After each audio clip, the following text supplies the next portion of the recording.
आदाब नाजरीन, भारत एक्सप्रेस में आपका खैर मकदम है। मैं हूं निसार अहमद खान।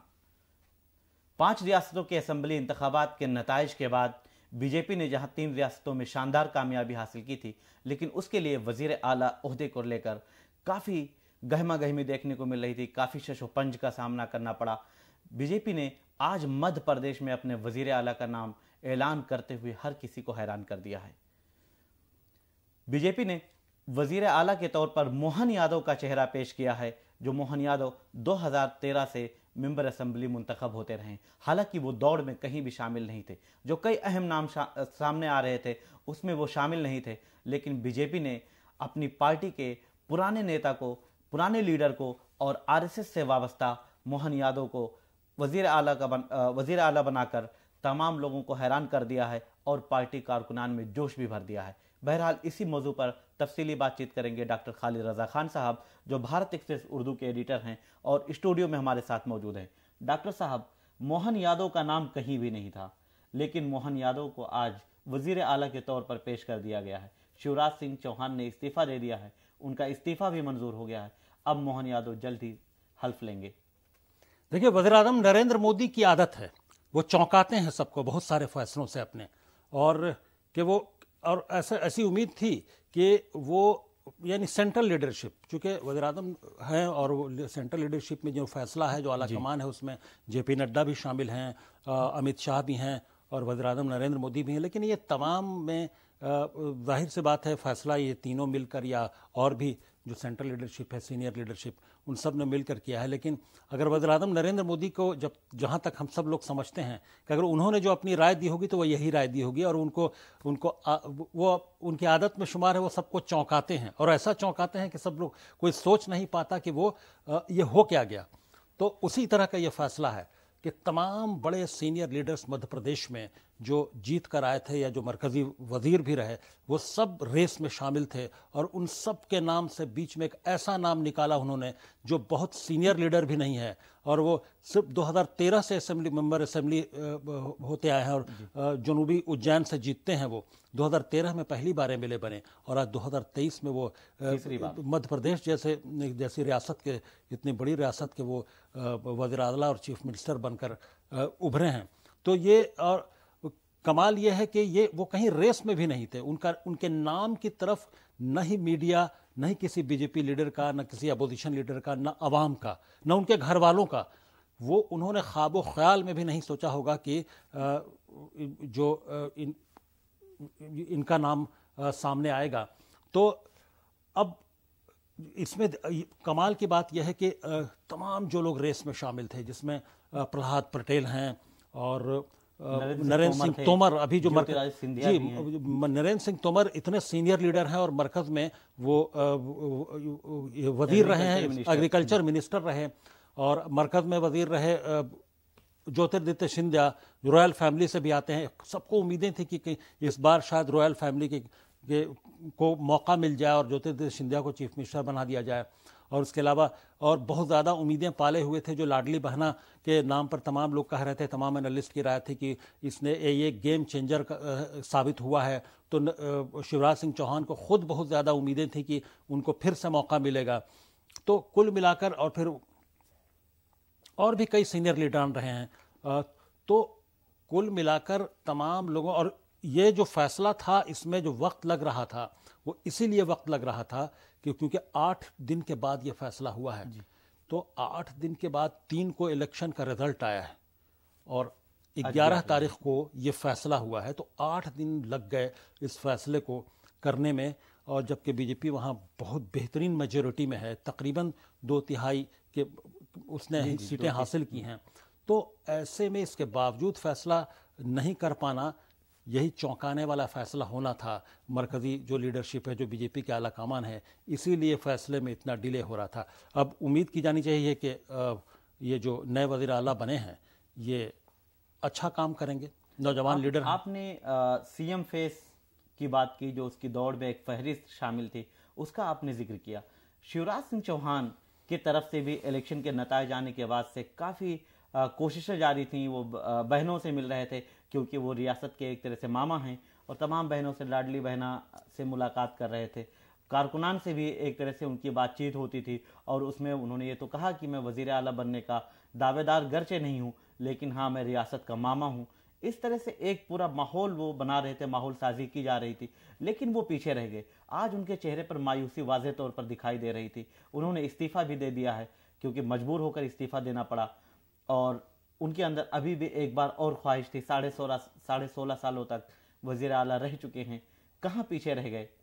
देखिए, अब मरकजी जो लीडरशिप है, जो आला कमान है बीजेपी की, उसने अपने हिसाब से जो फैसला किया है तो बेहतर किया होगा, क्योंकि 16.5 साल तक एक शख्स को वज़ीर आला बनाया पार्टी ने, या मौका दिया, और रियासत को शिवराज सिंह चौहान ने तरक्की की राह पर अपने हिसाब से वो ले गए।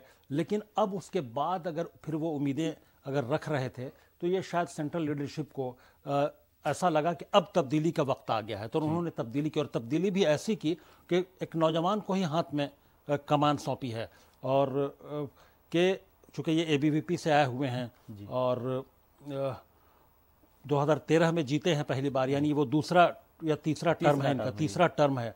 तो तीसरे टर्म में आकर चीफ मिनिस्टर बन जाना, ये यकीनी तौर पर ये बहुत बड़ा अचीवमेंट है।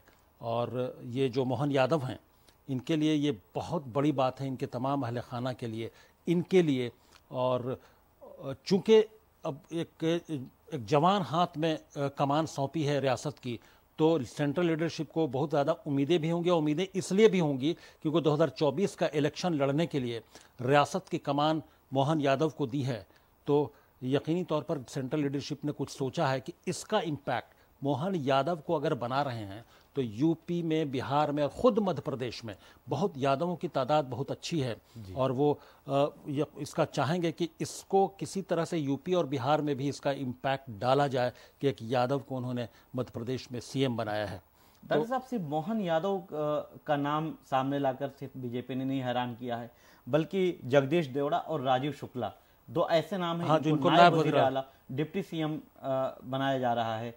ये नाम भी काफ़ी हैरान करने वाला है, क्योंकि इस फहरिस्त में भी कई और नाम आ सकते थे, या जो वज़ीर आला की दौड़ में थे, अगर उनको मौका नहीं मिला तो उनको बनाया जा सकता था, लेकिन बीजेपी ने यहाँ भी हैरान किया है। हाँ, कैलाश विजयवर्गीय भी बहुत ज़्यादा आगे थे और बहुत सीनियर लीडर हैं, अगर कुछ नहीं तो उनको बनाया जाना चाहिए था वज़ीर आला, डिप्टी चीफ मिनिस्टर। लेकिन अब सेंट्रल लीडरशिप ने, ऐसा लगता है कि वज़ीर आला बनाने की और जो लीडरशिप की कमान स्टेट की जो दी है सरकार की, उसमें तमाम जो पुराने और जो बड़े लीडर थे, जो शोहरत याफ्ता लीडर थे, उन सबको दरकिनार कर दिया है, और उन सबको एक तरह से क्या बोलें कि एक सीनियर कैटेगरी में लाकर खड़ा कर दिया है, और कमान जो है जवानों के हाथ में सौंप दी है। नरेंद्र सिंह तोमर का नाम काफ़ी सुर्खियों में था, और आज सुबह से ही उनके घर की सिक्योरिटी बढ़ा दी गई थी।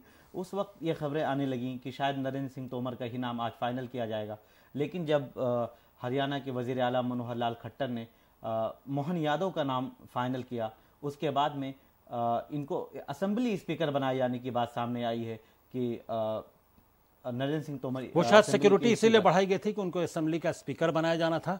लेकिन यह भी चौंकाने वाला फैसला है कि नरेंद्र सिंह तोमर मरकज में एग्रीकल्चर मिनिस्टर रह चुके हैं, और वहां से उनको हटाकर स्टेट में स्पीकर बनाया गया असेंबली का।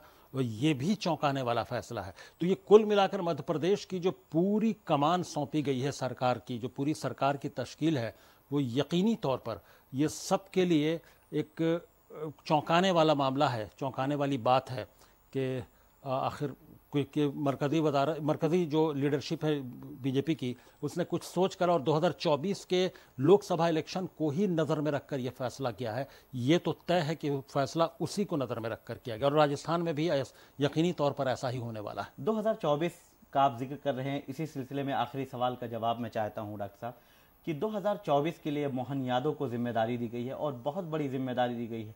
उनके कंधों पर पूरे मध्य प्रदेश की जिम्मेदारी डाल दी गई है। 2024 में उनके सामने क्या चैलेंज हो सकते हैं, और 2024 में उनको क्या करना होगा कि पार्टी क़यादत को, आला कमान को मुतमईन कर सकें? देखिए, बीजेपी चूंकि सरकार बन गई है, अभी असेंबली इलेक्शन जीती है, और मुसलसल ये 16.5 साल से बीजेपी की हुकूमत है, और लगातार तकरीबन 19 साल से हुकूमत है, जिसमें 16.5 साल शिवराज सिंह चौहान वज़ीर आला रहे।